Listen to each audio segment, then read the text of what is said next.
नमस्कार. लीनाचे स्वयंपाकघरमध्ये मी लीना आपलं स्वागत करते. उपवासासाठी आता बाजारातील लाडू विसरा, कारण मी तुमच्यासाठी फक्त 3 साहित्यात तयार होणारे मऊ चविष्ट आणि पौष्टिक लाडूची रेसिपी घेऊन आलेली आहे.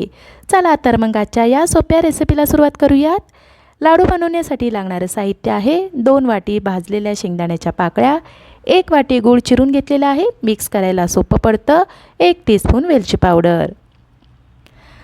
मिक्सरच्या भांड्यामध्ये थोड्या भाजलेल्या शेंगदाण्याच्या पाकळ्या आणि थोडा चिरलेला गूळ घालूया. भांड्याला झाकण लावून मिक्सर चालू बंद करून 1 ते 2 मिनिट फिरवून घेऊया. एकदम फिरवलं तर शेंगदाण्यातून तेल निघेल आणि मिश्रण आपलं खूप ओलसर होईल. अख्खे भाजलेले शेंगदाणे घेतले तरी चालतील, पण मिक्सरमध्ये फिरवल्यानंतर कुटामध्ये त्याची टरफल येतात आणि त्यामुळे लाडूचा रंग बदलतो. हे बघा, शेंगदाणे गूळ आपलं छान एकजीव होईपर्यंत वाटून झालेलं आहे. तेल अजिबात सुटलेलं नाही आहे. आता हे मिश्रण आपण एका ताटामध्ये काढूयात. या लाडूची आणखीन एक मज्जा आहे, कारण याला पाक करायची अजिबात गरज नाही आहे.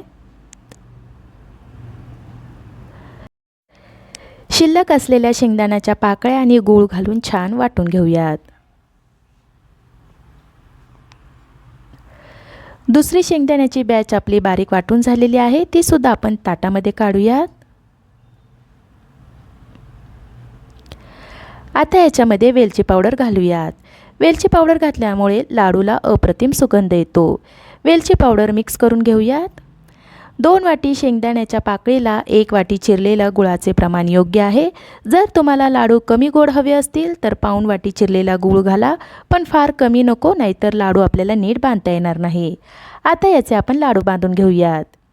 मिश्रण आपलं योग्य झालेलं असल्यामुळे लाडू सहज बांधला जात आहे आणि आपण साल काढून शेंगदाण्याच्या पाकळ्या घेतलेल्या असल्यामुळे हा लाडू अगदी बेसन पिठाच्या लाडूसारखा दिसतोय. हे लाडू तुम्हाला आणखीनच पौष्टिक बनवायचे असतील तर काजू बदामाचे कापसुद्धा याच्यामध्ये तुम्ही घालू शकता. बघा, लाडू आपले सहज बांधले जात आहेत.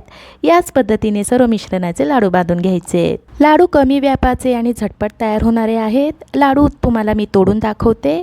याचं टेक्स्चर तुम्ही पाहू शकता, खूप सुंदर झालेले आहेत आणि चवीलाही अप्रतिम. घेतलेल्या एवढ्या प्रमाणामध्ये मध्यम आकाराचे 13 लाडू तयार होतात. असे पौष्टिक लाडू तुम्ही उपवासाला बनवू शकता किंवा मुलांना पौष्टिक खाऊ म्हणून द्यायचं असेल तेव्हाही बनवू शकता. असे लाडू तुम्ही नक्की बनवून बघा आणि कसे झाले ते मला कमेंट बॉक्समध्ये नक्कीच सांगा. अशा छान छान रेसिपी पाहण्यासाठी लीनाचे स्वयंपाकघर यूट्यूब चॅनलला लाईक, शेअर आणि सबस्क्राईब करायला विसरू नका. पुन्हा भेटूयात अशा छान छान नवीन रेसिपीसह. तोपर्यंत धन्यवाद.